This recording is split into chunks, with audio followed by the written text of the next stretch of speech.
Então tá ótimo. Gente, muito obrigado, muito obrigada a todos e todas pela participação, pela inscrição. E eu vou apresentar, embora grande parte aqui já conheça a palestrante, eu vou apresentar aqui o currículo da doutora Miriam Goldenberg.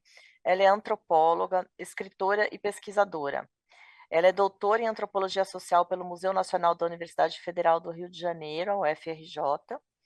Ela é mestre em educação pela Pontifícia Universidade Católica do Rio, graduada em fonoaudiologia pela PUC de São Paulo, professora titular aposentada do Departamento de Antropologia Cultural e do Programa de Pós em Sociologia e Antropologia do Instituto de Filosofia e Ciências Sociais da Universidade Federal do Rio, colunista da Folha desde 2010 e professora convidada também da Casa do Saber do Rio de Janeiro. As suas pesquisas versam sobre gênero, sexualidade, conjugalidade, corpo e envelhecimento, temas nos quais se tornou referência. Autora de vários livros e coletâneas. Ela também tem o TED em São Paulo, TED Talk em São Paulo, que se chama A Invenção de uma Bela Velhice, título também de um dos seus livros, que tem mais de 1.100.000 visualizações no YouTube. Enfim, estamos muito honrados com a sua presença e a senhora está com a palavra. Bom, é uma alegria estar com vocês hoje e principalmente porque ainda estamos no mês da pessoa idosa. E o tema da palestra, envelhecimento e projetos de vida, é o tema da minha vida, não é o tema das minhas pesquisas, é o tema da minha vida. Então, tudo que eu vou falar hoje para vocês é fruto de mais de 30 anos de pesquisas com 5.000 homens e mulheres de mais de 60, mais de 70, mais de 80, mais de 90 anos de idade. Desde 2015, eu pesquiso homens e mulheres de nonagenários chamados superidosos. Eles só são chamados superidosos porque eles chegaram há quase 100 anos com saúde, projetos de vida, amizades, afeto e muito mais. E é isso que eu quero falar hoje para vocês. Então, é uma alegria. Vocês devem saber que o dia 1º de outubro é o Dia da Pessoa Idosa, porque em 2003 foi aprovado o Estatuto da Pessoa Idosa, que é maravilhoso. Quem não leu, eu recomendo, porque são 118 artigos que, se fossem respeitados, a vida de todos nós, principalmente das pessoas de 60 anos e mais, seria maravilhosa. Não dá para eu falar os 118 artigos, mas eu quero chamar atenção para dois que estão logo no início do Estatuto. É obrigação da família, da comunidade, da sociedade, do poder público assegurar à pessoa idosa, com absoluta prioridade, a efetivação do direito à vida, à saúde, à alimentação, à educação, à cultura, ao esporte, ao lazer, ao trabalho, à cidadania, à liberdade, à dignidade, ao respeito e à convivência familiar e comunitária. Nenhuma pessoa idosa será objeto de qualquer tipo de negligência, discriminação, violência, crueldade ou opressão, e todo atentado aos seus direitos por ação ou omissão será punido na forma de lei. Eu gosto de começar com essa discussão porque as minhas pesquisas, mas mais do que as minhas pesquisas, o meu projeto de vida é combater a violência física, verbal e psicológica, os abusos, os maus tratos, as negligências que ocorrem dentro das nossas casas e das nossas famílias. O Disque 100, que é o canal de denúncia dessas violências, durante a pandemia registrou um aumento gritante das denúncias de violência contra os idosos. eu nem vou falar os números, porque esses números não são tão relevantes assim, porque a maior parte das pessoas de mais idade tem vergonha e tem medo de denunciar os seus agressores. 51% dos casos de agressão contra as pessoas mais velhas são de filhos e filhas. Mais de 10% de netos, netas, genros, noras, cônjuges. E é isso que me angustia. A violência contra as pessoas mais velhas mora dentro das nossas casas e das nossas famílias. Nesses 30 anos que eu venho pesquisando esse tema, eu me inspirei muito nesse livro, que é A Velhice, de Simone de Beauvoir. Como vocês podem ver, são 711 páginas, muito cruéis, muito reais, porque a Simone de Beauvoir mostra isso na França, em 1970, que envelhecer é se tornar um cadáver ambulante. Ela fala das misérias, das violências, dos preconceitos e dos estigmas que as pessoas mais velhas sofrem. Ela já tinha falado sobre isso nesse clássico, né, que vocês, Segundo Sexo, que é um livro que é o mais importante em toda a minha trajetória, que eu li aos 16 anos. E eu tenho a honra e a alegria de ter escrito a apresentação desse livro quando se comemorou 70 anos desse clássico, que é o Segundo Sexo. Mas, quando eu li A Velhice, eu tinha 20 anos. Eu já gostava muito, eu já era velha aos 20 anos, já queria estudar a velhice, já tinha muita vontade de pesquisar o tema. Só que eu falei, eu não quero estudar isso, porque é muito dramático, eu vou sofrer muito. Eu não tenho nada, assim, eu não é isso, eu não quero estudar miséria, eu quero estudar os caminhos para envelhecer bem. Eu quero estudar como nós, homens e mulheres, podemos envelhecer com mais dignidade, mais respeito, e principalmente, que é a palavra-chave que eu mais escuto das pessoas de mais idade que eu pesquiso, com mais autonomia. Se eu for escolher uma única categoria para falar de envelhecimento, é autonomia.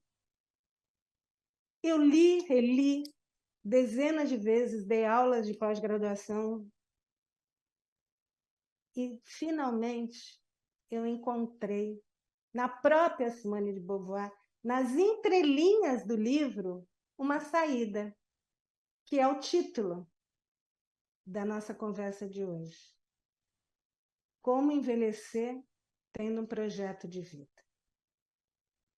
E a própria Simone de Beauvoir fala, esse é meu livro, A Invenção de uma Bela Velhice, que é totalmente baseado na Simone de Beauvoir, só que buscando caminhos da bela velhice, que é uma categoria que ela usou, mas muito pouco.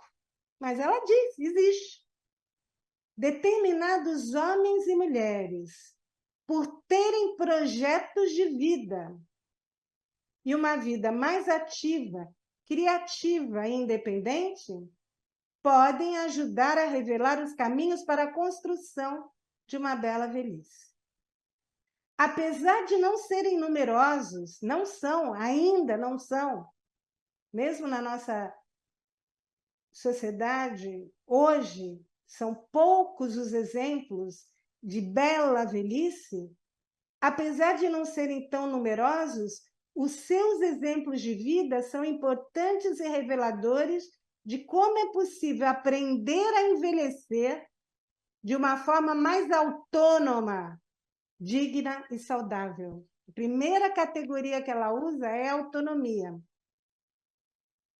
Não é um caminho, isso eu acho importante destacar, apenas para celebridades, A bela velhice é o resultado natural de um projeto de vida, que pode ser construído desde muito cedo ou mesmo tardiamente, por cada um de nós. A beleza da velhice está exatamente na sua singularidade, nas pequenas e grandes escolhas que cada indivíduo faz ao buscar concretizar o seu projeto de vida. Simone de Beauvoir dizia: velho é o outro. A maior parte das vezes, os indivíduos de mais idade só se sentem velhos por meio do olhar dos outros, sem terem experimentado grandes transformações interiores e, às vezes, até exteriores. Velho, para quase todos, é sempre o outro. No entanto, ela alertava: velho não é o outro. Na verdade, a velhice está inscrita em cada um de nós. Apenas assumindo consciente, plenamente, em todas as fases da vida, que nós também somos, já somos, ou seremos velhos, poderemos ajudar a derrubar os medos, os estereótipos e os preconceitos existentes sobre a velhice. Somos nós os principais interessados. Cada um de nós, mesmo os muito jovens, deveria se reconhecer no velho que é hoje ou no velho que será amanhã. Velho não é o outro, velho sou eu. Esse é meu mantra. O jovem de hoje é o velho de amanhã. Somente se reconhecendo como velho e sabendo que nós seremos velhos amanhã, ou já somos, é que nós podemos respeitar o bem mais precioso da velhice, que é a autonomia. Só para terminar com Simone de Beauvoir,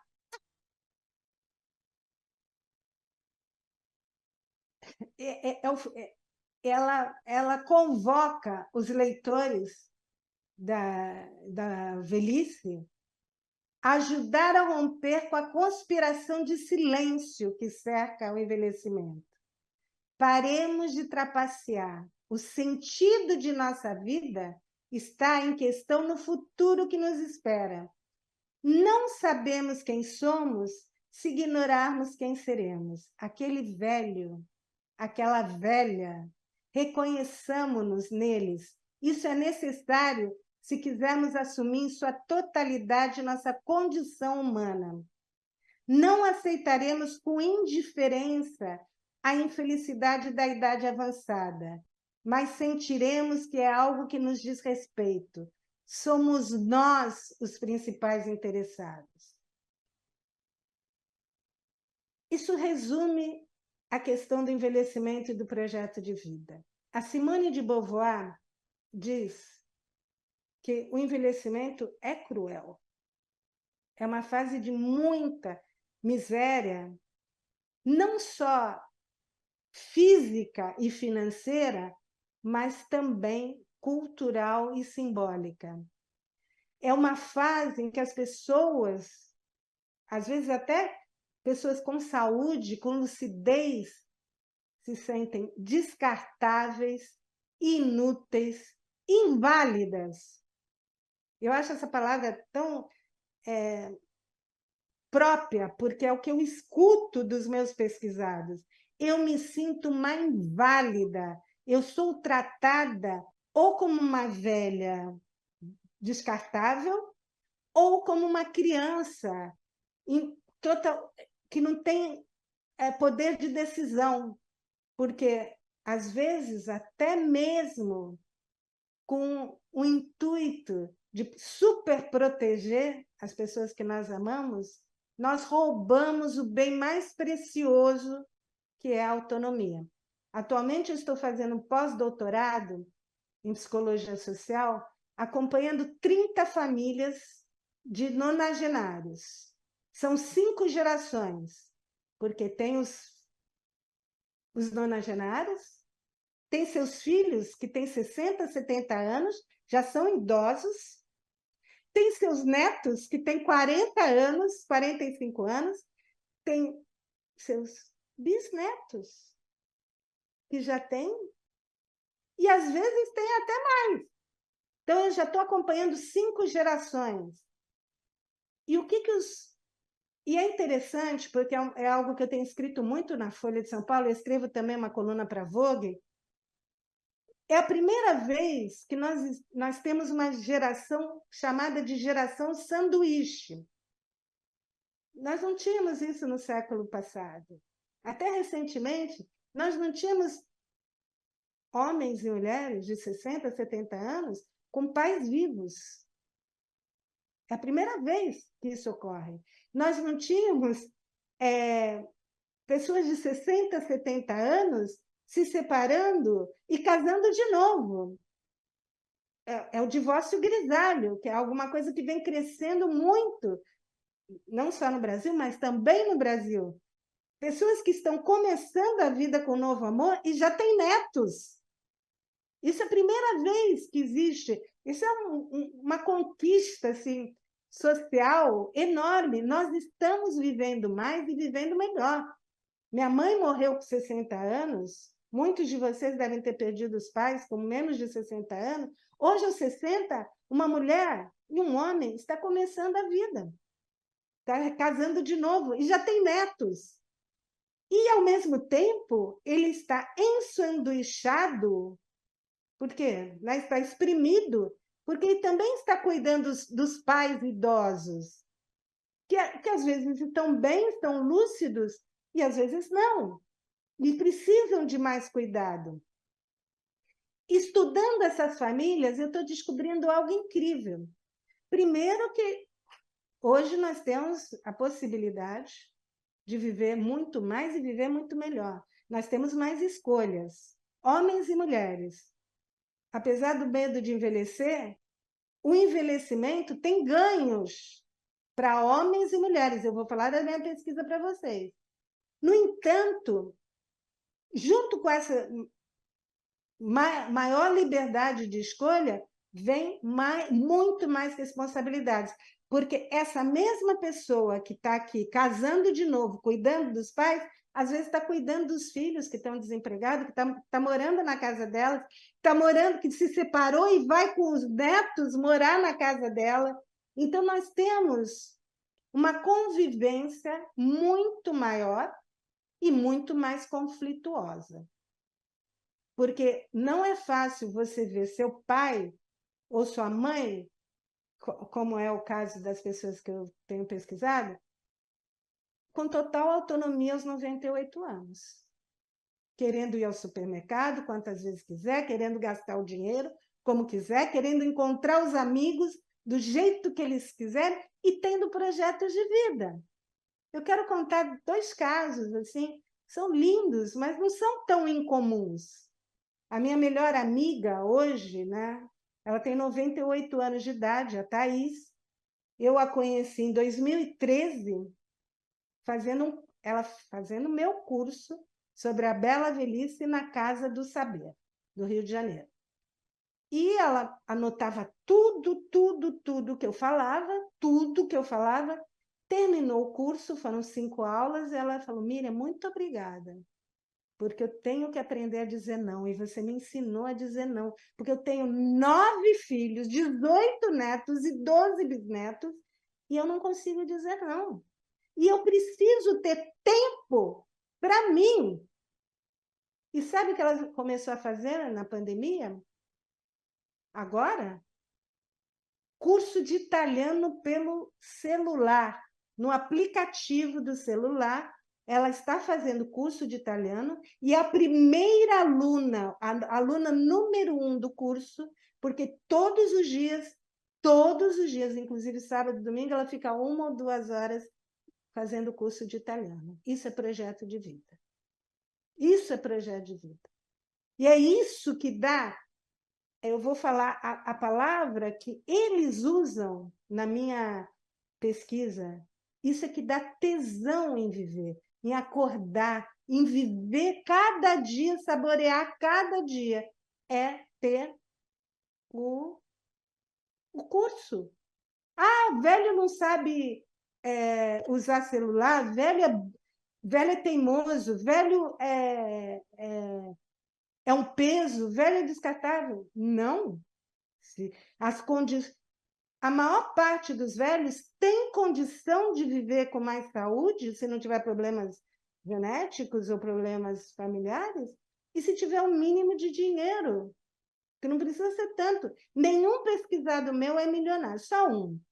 Eu vou dar o exemplo dele também. Só um que é milionário. O resto é tudo classe média. Eu não pesquiso pessoas muito pobres, muito miseráveis. Eu pesquiso classe média baixa, classe média média, classe média alta. Mas são pessoas que estão com saúde e que têm o mínimo de dinheiro para sobreviver. Se todos os velhos tiverem isso, 95% das pessoas vão chegar aos 100 anos, como a Thaís. Outro exemplo que eu quero dar, esse sim é o único rico de verdade que eu pesquisei, mas é muito interessante, que foi, vocês devem ter ouvido falar, ele já morreu, o cirurgião plástico Ivo Pitangui. Eu entrevistei o Ivo Pitangui, ele tinha quase 90 anos de idade, ele morreu com 93 anos. Ele trabalhava todos os dias. Ele já era muito rico. E ele trabalhava todos os dias. E ele falou para mim algo que é um pouco o que eu encontro de diferentes maneiras nas pessoas que eu pesquiso, que não são nem mais pesquisados, são meus amigos hoje. E ele disse: Miriam, eu não preciso mais, mas eu quero. Essa frase eu acho que vocês têm que anotar assim, como mantra de vida. Eu não preciso mais, mas eu quero. Eu não preciso mais trabalhar. Obviamente, com quase 90 anos eu já tinha tudo e muito mais do que qualquer pessoa poderia desejar. Tinha até uma ilha aqui no Rio de Janeiro. Mas eu quero. Eu tenho muito tesão no que eu faço. Eu tenho tesão na minha vida. Eu tenho tesão no meu trabalho. Eu tenho... Isso é o que me dá tesão em viver. Por que eu vou parar de trabalhar? É lógico que eu não vou fazer mais a cirurgia, mas eu participo da cirurgia, eu oriento a cirurgia, eu oriento os cirurgiões, eu atendo as pacientes, eu tenho tesão na vida. E para ter tesão, ele deu 2 conselhos. Primeiro, autonomia. Quero e preciso trabalhar, no sentido não de precisar do dinheiro, mas muito mais pelo propósito, pelo significado que o trabalho tem na vida dele. E o segundo, eu aprendi a rir da minha velhice. Eu não posso mais mergulhar como eu mergulhava, eu mergulho um pouquinho, eu não posso mais correr, eu caminho. Eu não posso mais tomar uma garrafa de vinho, eu tomo uma taça. Mas eu continuo saboreando cada minuto da minha vida. A Rita Lee, aos 73 anos, falou mais ou menos a mesma coisa. Eu gosto de dar o exemplo porque ela usou a mesma expressão, quase igual. 2 anos antes de morrer, ela deu uma entrevista e falou: eu já trepei muito, muito sexo, muito rock and roll, muita droga, já fiz de tudo na minha vida. Hoje, aos 73 anos, eu tenho tesão na alma. Eu tenho tesão na minha alma. O que eu amo fazer é ler, é escrever, é conversar com meu companheiro, com meus filhos, é curtir meus netos, é cuidar da minha casa, é cuidar do jardim, é cuidar dos meus bichos. Eu tenho tesão na alma. E por isso que eu quero falar de tesão. Eu até acabei de publicar um livro que fala disso, né? A Arte de Gozar, Amor, Sexo e Tesão na Maturidade. Porque tesão é muito mais do que sexo. Aliás, muitos que eu pesquiso falam que não tem nem mais sexo.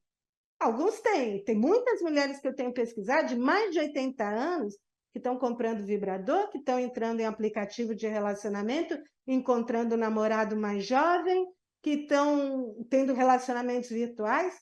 Tem, sim. Também, tanto é, eu acabei de publicar ontem no meu Instagram, se vocês quiserem entrar, sobre o aumento de AIDS e de doenças sexualmente transmissíveis em pessoas mais velhas. Porque todo mundo acha que velho não trepa, e velho trepa. Não todos, mas muitos. Tanto é, isso é importante para nós sabermos, com esse mito de que velho não trepa, eu estou usando, como eles falam, tá? Eu não vou ficar, a pessoa de mais idade não faz sexo, não. Velho trepa. Alguns, muitos, e os médicos não tratam como se eles fossem assexuados, não fazem aconselhamento, não tem campanha. Todas as campanhas de carnaval é para jovem. E sabe quem mais está se contaminando com HIV e doenças sexualmente transmissíveis? Mulheres mais velhas. Por quê? Porque os maridos, elas, com um único parceiro durante a vida inteira, estão com HIV. Porque o marido usa Viagra ou coisas do gênero, está transando fora da relação com garota de programa, prostituta, blá, blá, blá, e traz o vírus para dentro de casa, porque se as meninas jovens, eu já fiz uma pesquisa sobre isso, não usam e tem vergonha de pedir para o parceiro usar camisinha até hoje, imagina uma mulher mais velha que é casada. Vai imaginar que tem que pedir para usar camisinha? Não. É inconcebível isso na cabeça de uma mulher de 70, 80, que está casada. Bom, então, eu já trouxe dois grandes temas que eu tenho, três, na verdade. A geração sanduíche, que é uma grande novidade. O divórcio grisalho, que é uma grande novidade. Se vocês acompanharem o índice de divórcio, que cresceu muito na pandemia, 1/3 de pessoas de mais de 50 anos. Impensável. As pessoas viviam com o mesmo parceiro até morrer. Tem até aquela clássica frase que eu escutei muito de mulheres: não sou feliz, mas tenho marido. Quantas mulheres me falaram isso? Não sou feliz, mas tenho marido. Hoje não, hoje as mulheres dizem: não tenho marido, mas sou feliz. Muitas me falam: não tenho marido, mas sou feliz. Não, sou feliz porque não tenho marido. E coisas do gênero. Isso é uma grande novidade, divórcio grisalho. E a outra, que é uma novidade bastante negativa, é isso. Velho transar não é negativo, isso está tudo certo. Mas velho transar e não ter a proteção necessária, que muitas vezes nem os jovens têm, mas o velho é muito mais vulnerável para as doenças sexualmente transmissíveis, tanto os homens quanto as mulheres. Então, eu já trouxe 3 questões para a gente discutir daqui a pouco, quando nós formos conversar, porque é como se o velho... É o que eles me dizem, né? Como as pessoas acham que velho não transa, velho não tem projeto, velho não pode ter autonomia, eles vivem como se fosse uma espécie de morte simbólica. O que eu mais escuto de homens e de mulheres é: eu sou invisível, ninguém me escuta, ninguém tem interesse nas minhas histórias. Os meus filhos e os meus netos só me dão ordens, ficam no celular falando comigo assim, mas nem olham, não me escutam. E não escutam os seus projetos que eles têm. Agora, na pandemia, eu tive a alegria de conviver muito intensamente com homens e mulheres de 95, 96, 97, 98 anos, que estão escrevendo livros, que estão tocando piano, que estão aprendendo italiano, que estão lendo, que estão saboreando cada minuto da sua vida. Eu dediquei. O meu projeto de vida durante a pandemia, a minha prioridade, o que deu significado, o que me impediu de cair numa depressão profunda, foi conviver diariamente com essas pessoas que têm projetos. E ter projeto, isso que eu quero voltar aqui, não é ter, você é a maior escritora, você é a maior pianista, você é a número 1 do italiano. Não, ter projetos é algo que dê significado à sua vida. Aquela frase do Ivo Pitangui, algo que você não precisa, mas você quer, que você tem tesão, que você tem tesão na alma. E tem uma amiga minha, porque todos os meus pesquisados, eu falo que hoje eu tenho 93 anos, porque eu só tenho amigos e amigas de mais de 90 anos, a Nalva, de 95 anos, ela me ensinou algo que eu acho que é lindo. Existe a idade cronológica, biológica, não, a idade cronológica que está na carteira de identidade, né? Ela fala, Miriam, eu tenho 95 anos, está na minha carteira de identidade. A idade biológica, ela fala, eu devo ter 60, porque minhas filhas têm 60 e não têm o mesmo ritmo, o mesmo pique, a mesma... o apelido dela é Nalva Furacão, porque ela tem uma energia, uma sede de viver que é impressionante, é difícil acompanhar. Mas tem algo, ela fala, que é muito mais importante para mim, que é a idade da minha alma. E a alma não envelhece. Eu sou a mesma menina que eu era aos 4 anos de idade, os mesmos sonhos, os mesmos desejos. A alma não envelhece, a alma floresce com a idade. Ela é a única das pessoas que eu pesquiso que não gosta da expressão velho, porque todos preferem velho, velho do que idoso, terceira idade, melhor idade, eles odeiam. Eu falo, eu sou velho mesmo, qual o problema? Eu falo velho. A única que não gosta é a Nalva, ela fala, eu não sou velha, Miriam, eu sou uma flor de outono. Eu desabrochei, a minha alma desabrochou, minha alma é eterna, minha alma não envelhece. Eu não quero morrer nunca. Ela tem muito tesão pela vida. Então, eu quero... Deixa eu ver aqui quanto tempo que eu tenho, mais um pouquinho para terminar. Para a nossa conversa, que eu já trouxe muita coisa para vocês, eu uso muito, né? Hoje se fala muito de etarismo, mas como eu tenho escutado tantos velhos, né? Eles me chamam de escutadora de velhinhos, que eles ficam assim, nossa, Miriam, como você só tem amigo velho, você só gosta de escutar velho. Realmente, eu só gosto de... Tem aquela musiquinha, né? Não confie em ninguém com mais de 30 anos. Eu canto, não confie em ninguém com menos de 90 anos. Eu amo, eu não sei, é uma coisa de alma, um tesão da minha alma. E eu tenho usado já há muitos anos, em vez de etarismo e dadismo, né, esse preconceito, essa violência contra os mais velhos que está dentro das nossas casas, eu tenho usado uma categoria velhofobia. Nós, no Brasil, principalmente aqui, que é uma cultura que cultua a juventude, a sensualidade, a forma física, nós temos pânico de envelhecer, desde muito cedo. Eu tenho meninas que fazem doutorado comigo aos 30 anos. Ai, meu Deus, eu estou ficando velha, não tive filho, não tenho marido, como é que vai ser? Quem vai cuidar de mim na velhice com 30 anos? Pânico de envelhecer, fazendo cirurgia.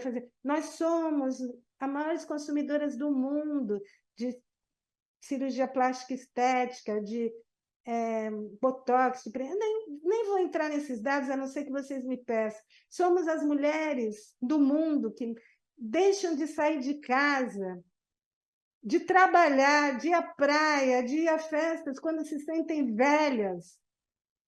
feias, porque velha e feia está muito junto aqui, né? Enfim, tem muitos dados de pesquisas que mostram que envelhecer no Brasil tem que ter coragem, muita coragem. Mas tem a velhofobia, e eu tenho descoberto nas minhas pesquisas 2 novas categorias, que até eu criei esses nomes, porque eu acho tão interessante. Existe também muitas mulheres, aí é mais mulheres, de 60 anos ou mais, que me dizem: Miriam, agora que eu envelheci, eu vou fazer tudo que eu não fiz na minha vida. Me divorciei, vou entrar em aplicativo de relacionamento, vou transar, vou dançar, vou ser livre. E tem vários casos, assim, na minha pesquisa, mostrando que elas vivem tudo que elas não puderam viver, porque não tinham tempo, não tinham liberdade e não tinham a confiança e a coragem de viver. Quando elas ficam mais velhas, falam: agora ou nunca vou viver tudo que eu não vivi. Eu chamei isso de velha euforia. Velha euforia. São mulheres, algumas, uma delas pelo menos, mas várias agora, depois que eu falo, que tatuam um botãozinho aqui e que chamam de botão da libertação. Na verdade, uma psicóloga que me ensinou isso já há muito tempo, antes de virar moda, ela falou assim para mim: Miriam, eu quero sair, quero dançar, quero. Aí minha filha chega. A filha, hein? Isso é uma coisa que eu quero chamar a atenção: as mulheres e os preconceitos das mulheres com relação ao envelhecimento. A filha chega: mãe, vai sair com essa roupa? Parece uma velha piriguete, parece uma velha ridícula. Aí ela liga o botão, dá um sorrisinho, e não xinga ninguém nem nada, mas é um botão que ela chamou de botão do foda-se.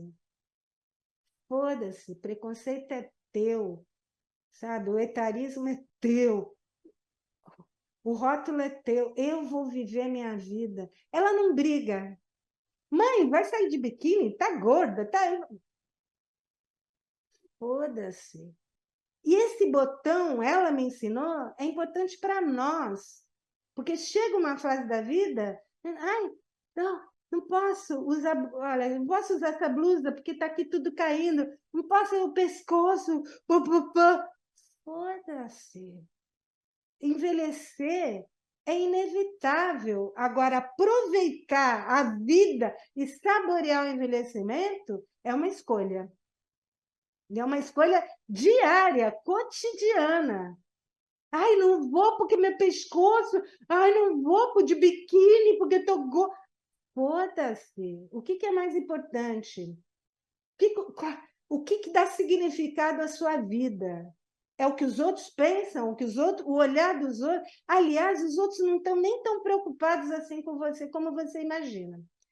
Mas tem uma terceira categoria, e eu quero terminar com ela antes da nossa conversa, que eu acho que é a mais importante, que é a velha autonomia. Muitas mulheres, porque os homens têm mais liberdade durante toda a vida. A minha pesquisa, a liberdade não é uma questão para eles, a liberdade é uma questão para as mulheres. A falta de liberdade, inclusive de envelhecer, é uma questão para as mulheres. Para os homens são outras questões que eu posso falar na nossa conversa. Eles também têm medo de envelhecer, mas eles falam menos sobre isso. Mas eles também têm medo, e medos diferentes. Mas tem a velha autonomia, que é o que as mulheres me falam, principalmente depois de 60 anos. Nunca fui tão livre, nunca fui tão feliz. É a primeira vez que eu posso ser eu mesma. Agora eu tenho a coragem de dizer não. É uma verdadeira revolução. O que eu quero falar para vocês, para começar o nosso debate, é: dentro da mesma mulher, dentro da mesma pessoa, convive contraditoriamente, dentro de mim, e provavelmente dentro de vocês, a velhofobia, o pânico de envelhecer, a velha euforia, pô, agora ou nunca, né? Vou fazer tudo que eu quero ou não vou ter mais tempo. Mas a velha autonomia, a possibilidade de ser você mesmo com seus projetos de vida. E o que eu tenho aprendido é que nós temos que tirar o óculos da velhofobia, porque esse óculos da velhofobia faz a gente enxergar só as misérias e as crueldades e as perversidades da velhice e colocar cada vez mais o óculos da velha autonomia e enxergar o que nós, no nosso cotidiano, dentro da nossa casa, dentro das nossas famílias, podemos fazer para fazer essa verdadeira revolução que já está acontecendo do envelhecimento no Brasil. Então, essa é a minha introdução, para agora a gente começar a conversar, e tem muitas coisas que eu quero falar ainda. Muito obrigada. Nossa, adorei. Que palestra maravilhosa, incentivadora, assim. Queria falar aqui, Miriam, que a gente tem aqui a honra da presença da presidente do TRF, do vice-presidente do TRF, doutora Marisa Santos e doutor Antônio Carlos Cedenho, que estão aqui prestando atenção em você. Vários juízes, muitos servidores. E queria abrir a palavra para quem quisesse falar alguma coisa, fazer alguma pergunta. Não sei se a doutora Marisa e o doutor Cedenho, que já estão lá, bem aqui no destaque, se já não querem falar alguma coisa, dá um oi. Falo eu, fala você, Cedenho. Você está sem som. Começa então aí, chefa, já tá É, na mão. pode falar, pode falar. Tá Eu falo em bom. seguida. Então, boa noite a todos e todas. Eu sigo a Miriam Goldenberg nas redes sociais. Todos os dias eu leio, sempre que posso, né? Normalmente faço isso todos os dias. E eu também uso o botão aí da letra F há muito tempo.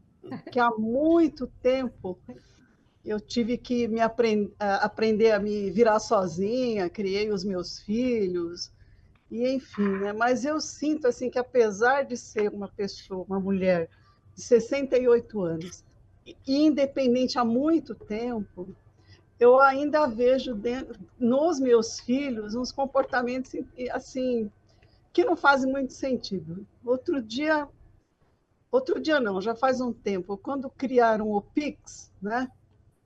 Eu estava falando com o meu filho, eu tinha que pagar alguma coisa, e ele falou: Olha, mãe, vou te ensinar a fazer um Pix. Eu falei: Que é isso, menino? Eu já faço Pix faz tempo.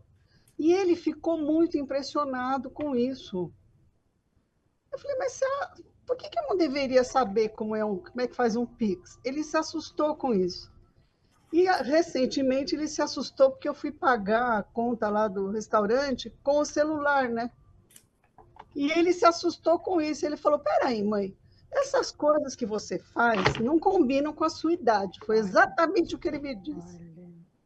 Né? E eu me vi assim inteiramente aí. Aí eu fiquei com ele e falei: tenha filhos e conheça a vida selvagem. Então eu fui obrigada a aprender tudo isso para poder sobreviver nesse mundo e criar vocês direitinho. Né?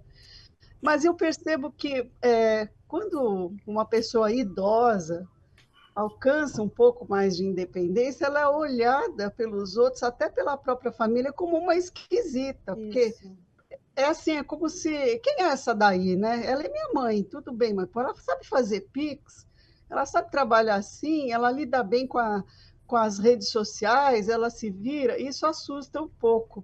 Eu não sei se é porque ele não vê aquele estereótipo da mãe idosinha, né, dependente dele, ou se é porque ele tem medo dessa mãe idosa e independente. Exatamente. Eu ainda não consegui entender muito isso. E eu vejo também né, nas amizades, assim, pessoas da minha idade que têm seus pais e tratam com tamanha grosseria os pais, né? Hoje com 68, sei lá, meu pai e minha mãe teriam por volta de 90 anos, né?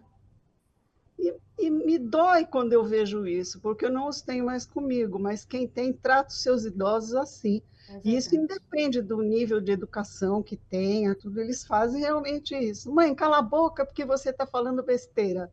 Eu já ouvi isso muitas vezes de uma amiga muito querida. Então, eu acho que a gente não sabe mesmo lidar com os idosos, com os velhos, né? Porque é a tal da geração sanduíche mesmo, né? A gente passou assim por tantas conquistas e ficou meio perdido, assim, eu às vezes não sei bem em que mundo que eu estou, não, mas eu continuo tentando.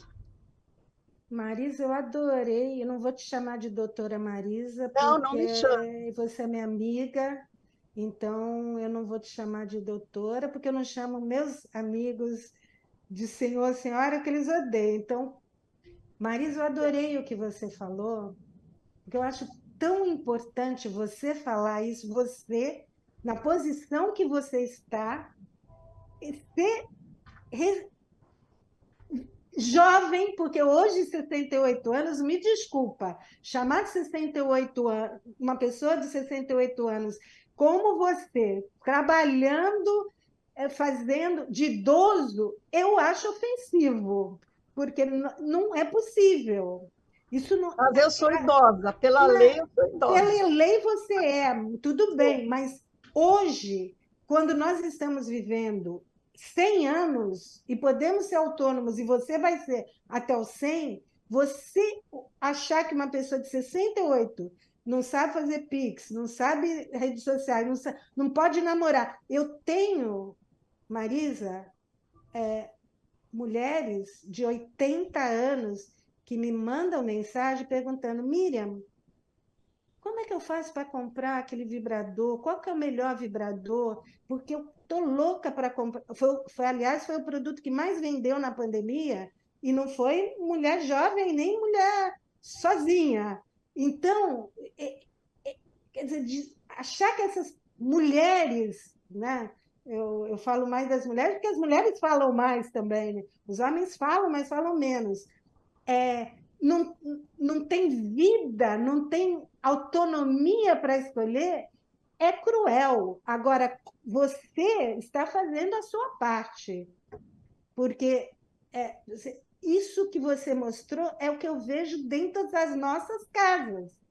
Mãe, imagina uma mulher de 68 anos como você hoje, ser pensada como a geração das nossas mães e avós, inacreditável. Então, nós temos que fazer isso, continuar fazendo a nossa parte, com coragem E apertando o botão. e apertar muito o botão para nós mesmas, porque às vezes dá vontade de desistir. Poxa vida! Agora, tem um dado da antropologia que eu acho importante eu compartilhar. Os discursos mudaram, os comportamentos mudaram, mas os valores do que é ser velho não mudaram. Por isso que você pega uma mulher como você, que não tem nada a ver com a mulher que foi sua mãe ou sua avó, e continua com os mesmos valores. E isso demora a mudar, muito. Por isso, nós temos que continuar fazendo a nossa parte e ouvir absurdos, e às vezes até violências, né?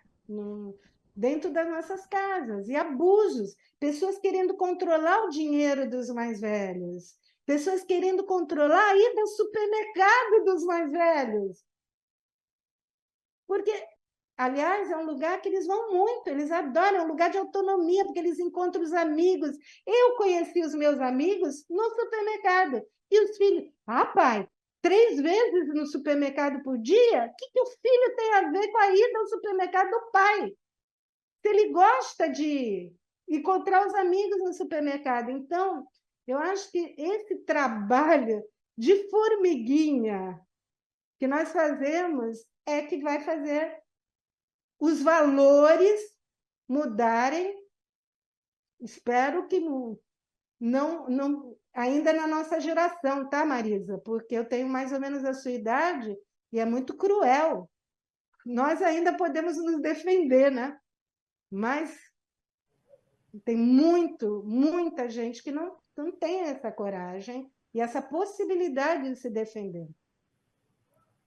Posso falar um pouquinho? Pode e deve. Então, não, eu estou muito feliz, né, em poder ter participado dessa conversa. Realmente, eu acho que não é pecado nenhum dizer que não conheci o seu trabalho, até porque não frequento muito as redes sociais. O jornal impresso hoje é pouco lido. A nossa informação hoje vem mais aí dos sites aí, da grande imprensa, etc. Então, às vezes, a gente fica privado de um talento como o seu. Mas estou muito feliz agora em participar disso. E quero dizer o seguinte, eu já venho me preocupando, eu praticamente não tenho esse tipo de problema, porque só sou eu e a minha mulher, nós não temos filhos, então não há quem nos cause esse tipo de repreensão, coisa do tipo, né? Mas eu venho acompanhando, e eu, coincidentemente, estava aqui hoje, há um livro que talvez você conheça, esse livro aqui, A Revolução dos Idosos, não é? Que é realmente bastante interessante, porque ele mostra o lado positivo que é, e como ele chama, a Revolução dos Idosos, que o que muda, segundo ele, no aumento da população mais velha. Quer dizer, tem coisas muito interessantes que abrem a nossa cabeça e que a própria sociedade vai ser obrigada a Isso, nos ver de outra forma.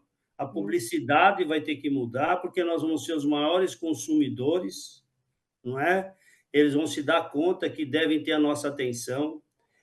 Os políticos vão ter que mudar, porque nossos pleitos serão em melhoria, inclusive em relação à aposentadoria, bem-estar social, tudo isso. Então, eu fico muito feliz em ouvir isso agora, né? Que nós estamos aqui no caminho certo, né?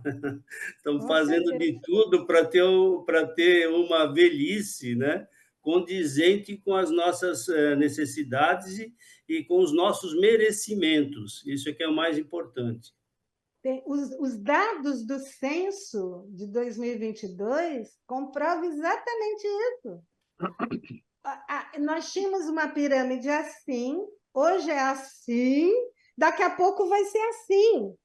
Está nascendo pouca gente. Em 1960, um casal, em média, tinha 6,3 filhos. Hoje, um casal tem 1,5, não chega nem a repor.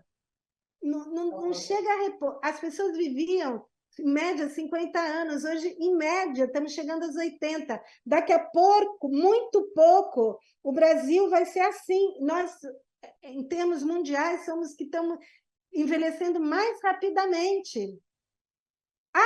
As empresas,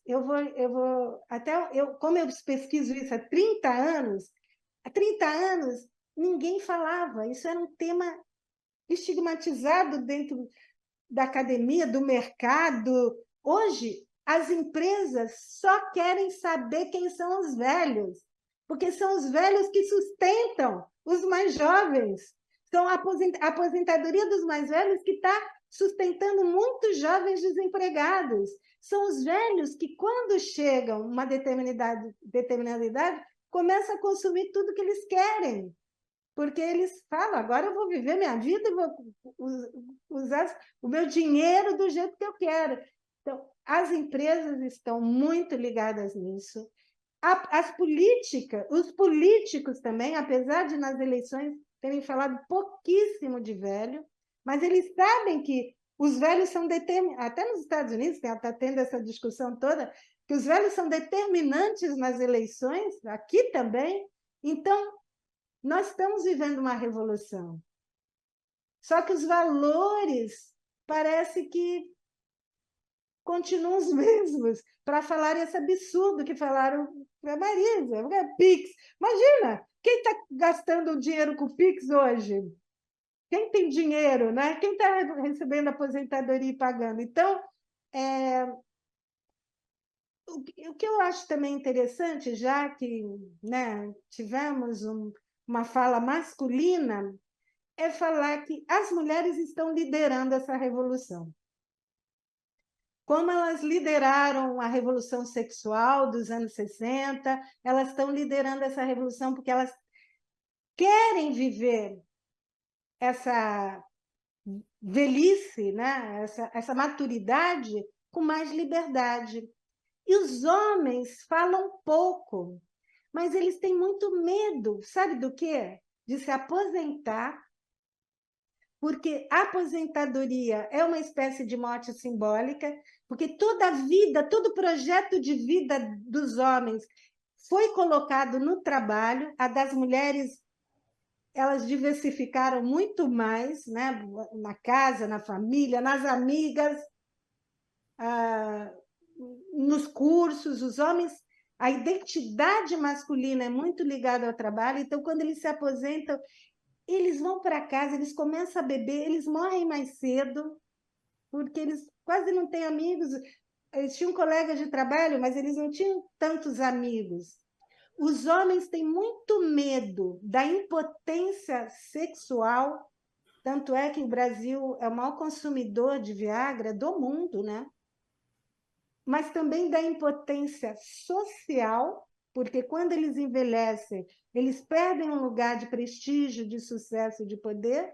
E os homens, isso é uma coisa interessante, são muito mais dependentes das mulheres do que as mulheres são dos homens. Então, por exemplo, principalmente os mais velhos, só vão a médicos amarrados, né? Porque a mulher se cuida, vai a dermatologista, vai a ginecologista, faz exame de rotina, faz... O homem, se não for amarrado, principalmente os mais velhos, eles não vão. Então, quando se separam, ou quando ficam viúvos, o que é mais raro, porque a mulher vive mais, né? Mas os homens, tem muitos que ficam viúvos, eles querem se casar logo, porque eles são mais dependentes da vida familiar, do cuidado da esposa. Tem uma pergunta linda na minha pesquisa que é: quem vai cuidar de você na velhice? As mulheres falam: eu mesma. Estou preparando meu dinheiro, estou preparando minha aposentadoria, vou contratar uma cuidadora, ou vou para uma casa assim, eu vou morar com as minhas amigas. Em seguida, elas falam: minhas amigas, quem vai cuidar de você? Mas primeiro é eu mesma. Eu pergunto para os homens: quem vai cuidar de você na velhice? Eles falam: minha esposa, minhas filhas, até alguns falam: minhas netas. Mas eles têm uma dependência muito, por isso que se casam e se recasam. As pessoas falam: ah, falta homem no mercado, a mulher está sozinha. A mulher está sozinha, grande parte porque quer. Porque ela quer liberdade e amizade. Ela não quer, ela fala: a vida inteira cuidei de todo mundo, agora eu quero cuidar de mim. Não quero mais. Às vezes encontra um parceiro bacana, tal, mas ela não quer isso, ela não fica buscando. O homem não. O homem não só quer, como ele valoriza. É muito interessante como eles curtem os netos, às vezes até mais do que as mulheres querem curtir os netos, mas antes tem as amigas, antes tem o curso, antes tem a viagem. No horário que ela quiser, ela vai curtir os netos. O homem não. Então, se você acompanhar, os dois têm ganhos. Porque o homem que dedicou a vida inteira ao trabalho, ele pode ter um ganho familiar, amoroso, afetivo, lindo. Na pandemia, a gente viu muita gente, muitos homens cozinhando, passando aspirador, cuidando da casa, coisa que nunca fizeram antes, passaram a fazer. Por outro lado, as mulheres que investiram muito mais energia, tempo na família, liberdade, liberdade, liberdade e amizade. Então, os dois podem ter ganhos. Isso que é projeto de vida. Valorizar os ganhos. Já que nós vamos viver, e nós vamos viver, se não tiver um problema de saúde, até os 100, tem 40 anos aí de vida, né? Por que não aproveitar o que nós podemos ganhar nessa fase tão a maior, aliás, a fase mais longa das nossas vidas é a velhice, se vocês pensarem. É muito maior do que a infância, do que a juventude, do que a vida adulta. É a velhice. A gente tem aqui duas perguntinhas. Não sei se a doutora Marisa e o doutor Cedinho querem falar mais alguma coisa ou podemos partir para as perguntas. Acho que o doutor Cedinho quer fazer um. Não, dentro daquilo, coincidentemente, eu também estava lendo hoje um texto que cuida dessa a culpa, o sentimento de culpa pelo envelhecimento, né? E se atribuía a aposentadoria uma palavra suja, né? Isso. Que é um mito que nós temos que rebater, não é? E a aposentadoria não pode ser confundida com todo esse imobilismo, toda essa falta do que fazer, etc., né? Só por curiosidade. E por isso que eu gosto da ideia do Pitangui, que não é um trabalho, é um propósito. Quando você chega, não precisa esperar os 60, né? Pode ser bem antes. Pensar a diferença entre trabalho e propósito, e se os dois se juntam ou não. Porque muita gente passa a ter um propósito justamente depois que se aposenta. Deixa de ter o trabalho obrigatório e passa a ter um propósito. Às vezes até o mesmo trabalho. Né? O caso do Pitangui, ele fala, não é o meu trabalho, é o meu propósito, é o que dá tesão à minha vida, é o que me alimenta. Então, eu acho que pensar que aos 60 nós podemos repensar a nossa vida, e não em termos do trabalho como uma profissão para ganhar dinheiro, status e prestígio, mas como que dá significado à nossa vida. Eu acho que... E vamos ter 40 anos para fazer isso. Imaginou que maravilha? No mínimo, hein? Porque também eu acho que nós não vamos viver isso, mas as próximas gerações talvez vivam uma revolução em tempo de vida, né? Existem muitos cientistas trabalhando para nós vivermos mais e com mais qualidade de vida. Nós não sabemos onde isso vai chegar, mas tem um maluco, é considerado maluco, mas está com muita pesquisa e muito dinheiro, que diz que nós vamos poder chegar a 1000 anos. Eu quero. Isso eu quero. Eu quero.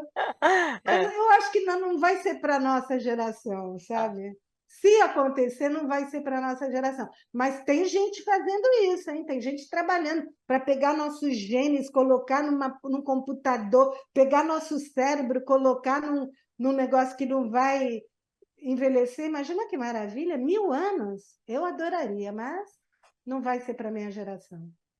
Bom, eu vou abrir para as perguntas aqui. Tem uma pergunta quem levantou a mão foi, eu não sei o nome, é JC Júnior que está escrito aqui. É só tirar o mudo aqui. O meu nome é Cláudio, eu trabalho no Fórum de Mogi das Cruzes, pertinho aí de vocês, tudo bem? E já trabalhei muito tempo aí no tribunal, comecei no almoxarifado, depois fui para engenharia e acabei vindo para o Fórum de Mogi das Cruzes e trabalho na área de informática. E, bom, eu estava prestando atenção na Miriam aí, uma das coisas que ela falou é sobre autonomia, e autonomia, ao que me parece, está muito ligado ao fazer, né? Eu tenho um exemplo muito forte na minha vida, que é o meu pai. O meu pai, ele fez economia, fez contabilidade, com 50 anos ele se formou em direito e continuou advogando depois que aposentou, e aí ele parou. A última coisa que ele fez como advogado foi o meu divórcio. E parou total.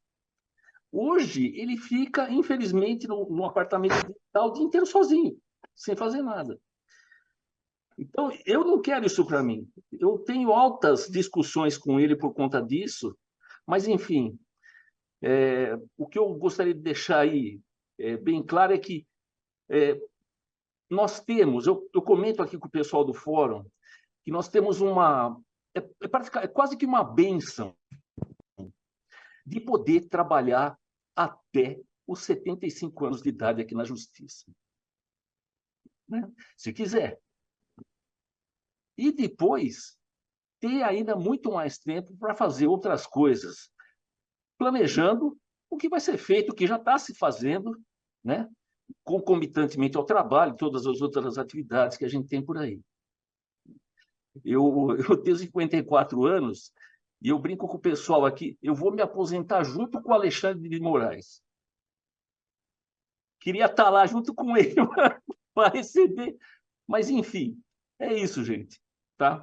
Obrigado, Cláudio, boa noite a todos. Cláudio, por que não aos 95? Pois Porque, é, isso não depende da gente, né?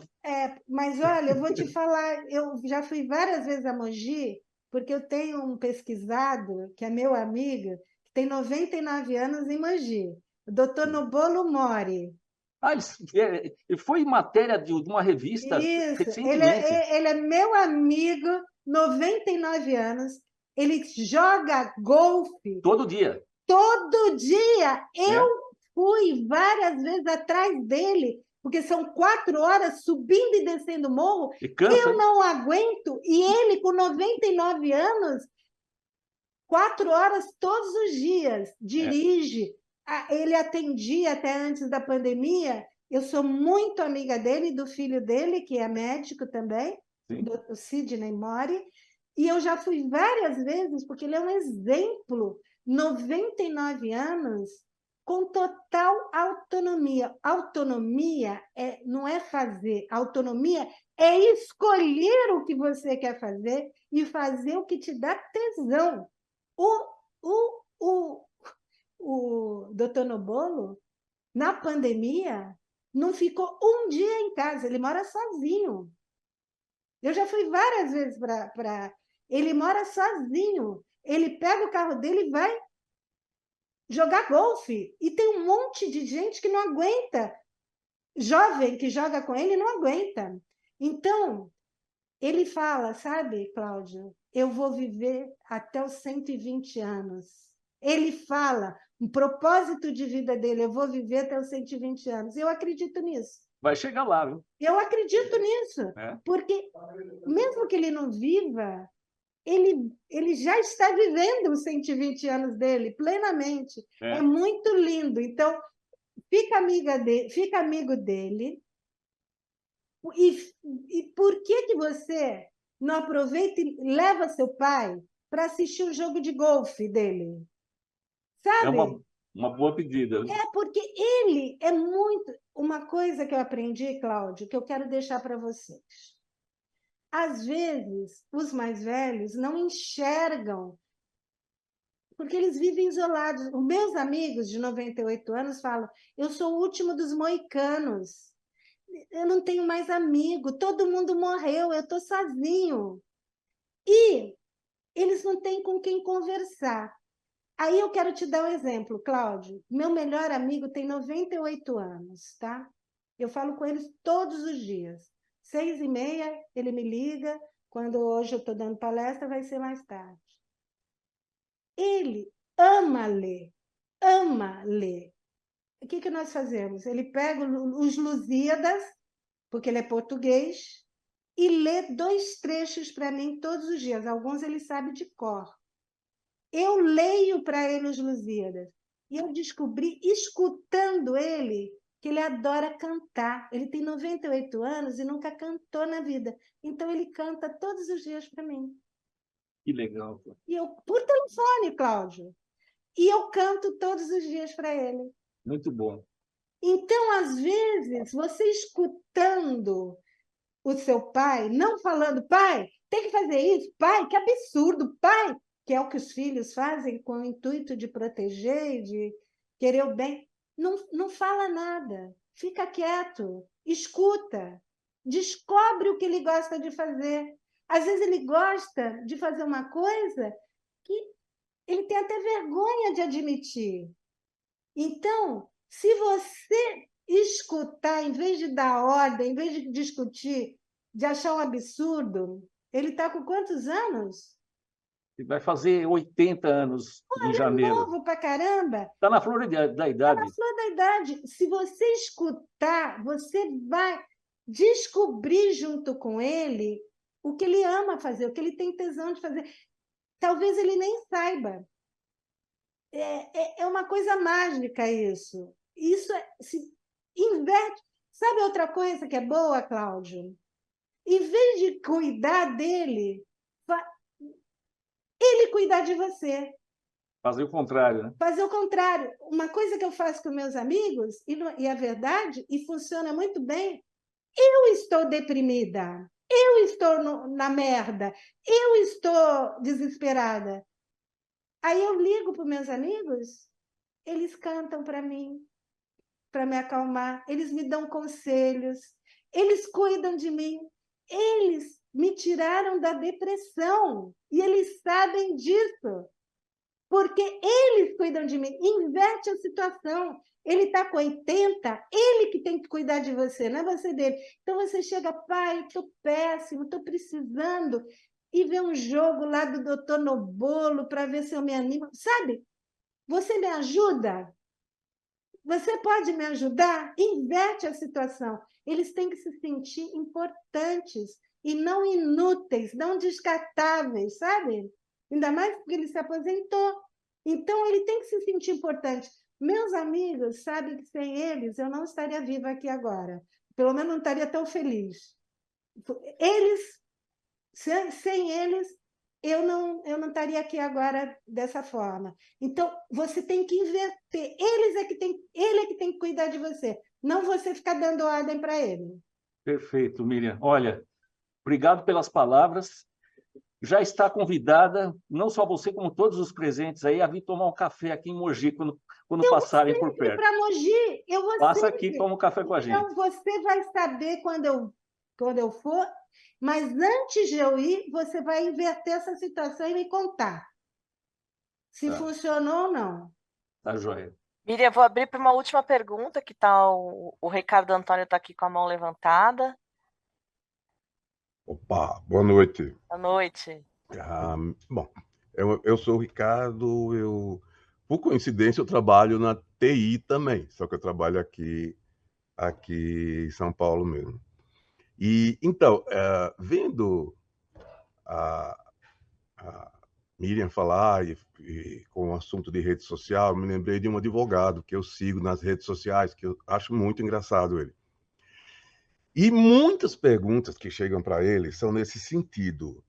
Olha, meu pai tem 79 anos e ele está vendendo tudo que tem para viajar. E a minha herança? Olha, minha mãe tem 70 anos e casou raiva que eu tenho, com um pilantra de 42. Como é que eu faço para acabar com isso? E tudo nesse sentido. Sabe, assim, olha, eu tenho 3 irmãos, a gente tem uma mãe, a nossa mãe, só eu cuido. E os meus irmãos não fazem nada, eles só estão esperando a herança, sabe? O outro fala, meu filho tem tantos anos e ele está me pressionando para que eu divida logo em vida, enquanto eu não morro, a minha herança. Então, eu comecei a pensar aqui, já que a gente... Eu menos, né? Eu só sou do tribunal, mas eu não sou do direito, só indiretamente. O tribunal, o judiciário em geral, ele está defendendo tanta minoria, os trans, os gays, as mulheres, enfim, os negros e tal. E o que o judiciário pode fazer pelos velhos? Porque eu vejo esse advogado, aí ele fala assim, o que é que ele está fazendo, né? Então, não é hora de começar, porque é um grupo que está precisando. O cara faz, o advogado diz, olha, não existe herança de pessoa viva. Lógico. Eu não sabia disso. Se o seu pai quer vender tudo que tem e viajar, beleza. Se a tua mãe quer casar com um cara de 42 anos e gastar o dinheiro dela, que ela ganhou com esse cara, ela vai gastar quanto ela quiser. E você não vai poder interditá-la, você não vai poder tomar, você não vai poder acabar com o casamento dela, né? Mas, em geral, as pessoas não sabem disso. E aí eu estava pensando comigo uma pergunta, né, que pensar, né, como as pessoas idosas podem ter mais, digamos assim, informação e mais apoio, principalmente do judiciário, sobre a questão dos direitos que ela tem em relação a esse tipo de, talvez, de tratamento que as pessoas mais idosas estão recebendo. Ricardo, Posso fazer maravilhoso. uma parte aqui nesse caso do Ricardo, que não resisti? Pode, mas eu quero falar, porque é tão maravilhoso isso, que eu já quero que a Marisa, o Antônio Carlos, a Renata... porque é maravilhoso isso que ele falou. Maravilhoso. As pessoas de 80 anos não sabem que têm o direito. Elas estão lúcidas, elas estão saudáveis, elas ganharam esse dinheiro e os filhos atormentam a vida delas sem o menor pudor. Então, eu quero participar dessa campanha, Ricardo. A Marisa, Antônio Carlos e Renata já me convocaram. Não é comigo. Deixa eu dizer, Ricardo. Eu posso fazer o sistema. É um direito personalíssimo, né, que está previsto no Estatuto do Idoso. Né? O Estatuto do Idoso devia ser como o Código do Consumidor, devia estar em todas as lojas, os estabelecimentos, etc., que era para que todos pudessem saber quais são os nossos direitos. Né? Exatamente. Fala, Renata. A questão é como eles vão chegar até o judiciário. Eu acho que é esse o problema, Ricardo, é o caminho. E aí é o caminho, esse caminho que eu acho que ainda é difícil. Então, acho que a gente precisava de assim, muitas ONGs, muita informação, um trabalho sério do Ministério Público para fazer com que essas causas cheguem ao judiciário, porque aquilo exatamente que a Miriam falou, o idoso ele está isolado, então ele não vai sair procurar um advogado porque ele não sabe nem quem que ele vai procurar, nem que advogado ele vai procurar, ele não sabe nem os direitos dele. Eu vou te dar um exemplo, por exemplo, eu tenho uma tia que faleceu, que depois que ela faleceu, eu descobri que ela, e antes dela falecer, ela estava preocupada, ela falou, meu dinheiro está acabando, não sei o que, eu falei, não, tia, ainda tem, ela me mostrou o extrato dela, eu falei, não, tia, tem aqui e tal, e depois que ela faleceu, quando a gente foi abrir o inventário, eu descobri que a amiguinha, a gerente dela, do banco, estava fazendo ela tirar dinheiro da aplicação para comprar título de capitalização, que fica lá sem render nada, mas que para o gerente é importante, porque ele ganha pontos com isso. Eu fiquei possessa com isso. Eu acho que realmente isso aí é um estelionato, na minha opinião, é um estelionato institucionalizado do banco, que alguém tinha que fazer alguma coisa, o Ministério Público tinha que fazer uma coisa, e que fique consignado aqui. Eu acho assim, o que os bancos, assim, o primeiro estelionato que tem não é só da família, é dos bancos. A minha ajudante lá de casa, ela se aposentou, ela disse que no dia seguinte, o telefone dela enchendo de gente oferecendo empréstimo consignado. Então, de bancos oferecendo, de empresas que ela não sabe como o nome dela foi para lá. Então, acho que a gente precisa, sabe, eu acho que o Ministério Público que lida com a cidadania tem que ter esse olhar diferenciado, tem que olhar essas causas, a gente precisa ter ONGs que vão atrás, porque o problema não é o judiciário, na hora que o judiciário é chamado, ele responde. O problema, e tanto é que nós aqui, a gente atua com previdenciário, a gente sabe muito bem essa realidade que a Miriam falou, que não é só apenas uma casa, às vezes, que é sustentada pelo idoso, a gente tem casos de cidades inteiras, que toda a economia daquela cidade, ela é baseada nos salários dos idosos, né? Então, o caroço do angu é muito mais embaixo, e eu acho que aí a gente precisava de uma mobilização da sociedade, de todos esses órgãos de defesa do consumidor, de ONGs, Ministério Público e de comunicação, porque como é que essa comunicação vai chegar para o idoso em relação aos direitos dele? Não vai ser, talvez, pelas redes sociais, né? Mas, Renata, eu sempre falo que você me acompanha, a Marisa me acompanha, agora o Ricardo vai me acompanhar, Antônio Carlos não tem Instagram, não vai me acompanhar, mas eu sempre falo, eu sou uma formiguinha. Tem uma imagem do Betinho, lembra do Betinho que fazia a campanha contra a fome? Que eu acho linda. A floresta estava pegando fogo. Aí tinha um bem-te-vi que enchia o biquinho de água, ia lá no fogo. Enchia o biquinho de água, ia lá no fogo. Aí o leão, que ridículo, seu bem-te-vi. Isso não vai apagar o fogo. E o bem-te-vi respondeu, mas eu estou fazendo a minha parte.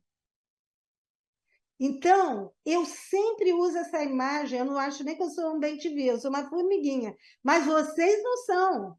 Vocês são muito mais do que uma formiguinha. Então, eu faço isso na Folha de São Paulo, eu faço isso na Vogue, faço isso no Instagram, faço isso nas minhas palestras, como uma formiguinha. Vocês têm um poder de mobilização muito maior. Lógico que as minhas colunas na Folha atingem muita gente, mas vocês têm muito mais poder. Então, eu acho que a gente pode pensar em formas de sermos bem-te-vi, sabe? Botar a aguinha nesse fogo, porque isso que o Ricardo falou é todos os dias. Isso que você falou, Renata, é todos os dias. Gerente de banco fazendo coisas horríveis. Olha, por isso que eu fico deprimida. Aí meus amigos falam, não, Miriam, continua, tem que ter coragem, continua. Nós temos que fazer a nossa parte de jogar aguinha nesse incêndio, né? Qual é? Eu não sei, mas por isso que eu fico feliz de estar aqui hoje com vocês. Porque essa aguinha pode mudar muita coisa para muitos idosos. Porque o pai do Cláudio já vai mudar, com certeza. Então, esse trabalho de formiguinha, a gente vai fazendo essa revolução, sabe? E eu quero que vocês me usem e abusem de mim no que eu puder, porque é o meu projeto de vida, não é o título, né? Eu queria falar uma coisa também que eu acho muito linda. Vocês têm que criar espaços de escuta, porque às vezes não é falta de informação, às vezes é falta de escutar o que eles podem, o que eles querem, os medos deles, as dificuldades deles, sabe? A falta de... Eu acho, às vezes, até que existe um certo excesso de informação. É como o Antônio Carlos falou, o Estatuto de Idoso é uma perfeição, é uma maravilha. Mas o que adianta você ler aquele estatuto e não sabe o que fazer para sair de casa numa depressão depois que se aposentou? Então, o que eu tenho sugerido, inspirada no meu cronista favorito, Rubem Alves, é criar espaço de escuta. Sabe, vocês têm um monte de aposentados aí, um monte de gente com medo de se aposentar, um monte de gente que acabou de se aposentar e está deprimido.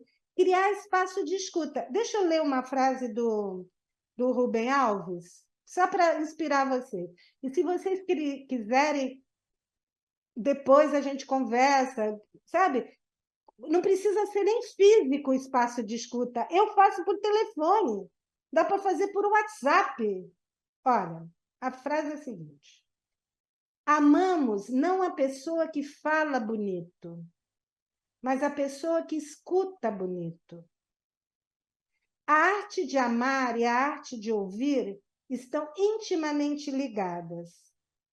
Não é possível amar uma pessoa que não sabe ouvir.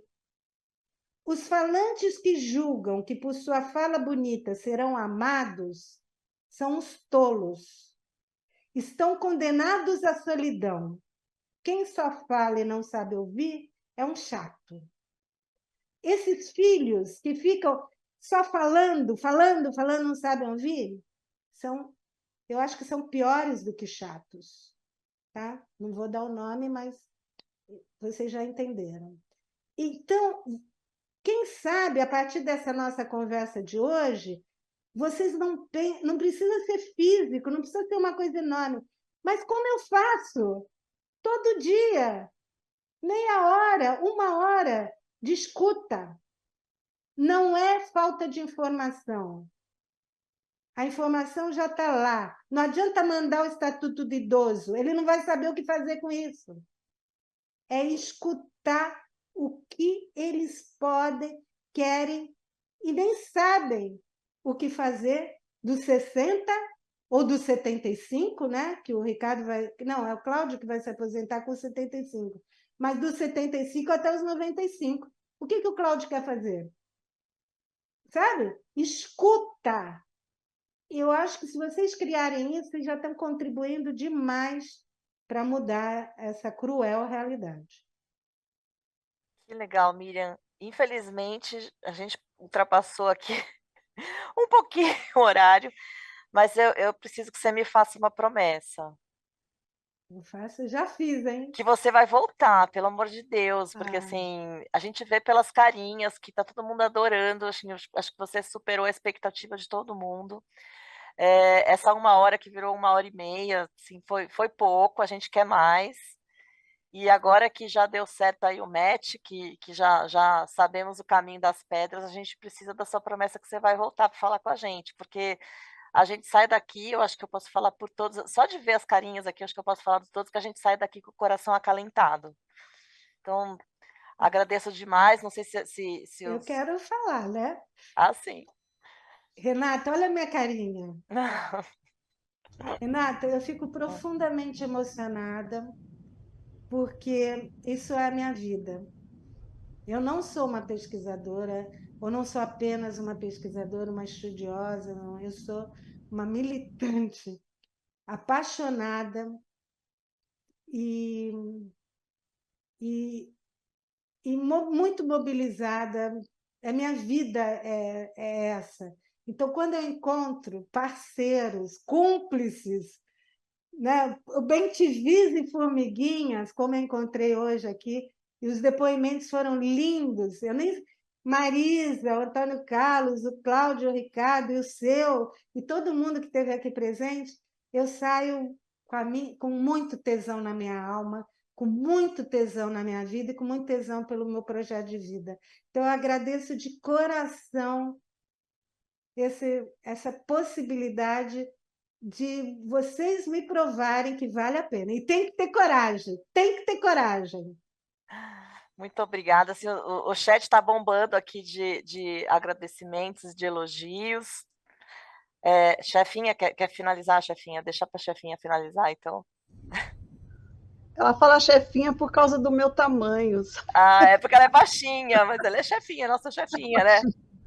Não, eu só tenho a agradecer mesmo, né? Foi uma grata surpresa para mim, né? Não que a Miriam, né, surpresa com tudo que ela diz e o que ela pode nos ensinar, mas surpresa pela escola ter escolhido a Miriam, né? Para diversificar um pouco, né, os temas que a gente tem tratado. Muito bom, Miriam. Eu vou continuar te seguindo nas redes, eu só tenho a ganhar. E volte outras vezes, quero estar aqui. Miriam, depois dessa, o doutor Antônio Cedenho vai até abrir o Instagram, aposto, só para te seguir. Não, aliás, eu já abri o Instagram, e foi essa semana. Então, a minha promessa é de que, a partir de agora, eu vou seguir a Miriam. E eu quero comentário seu nas minhas postagens agora.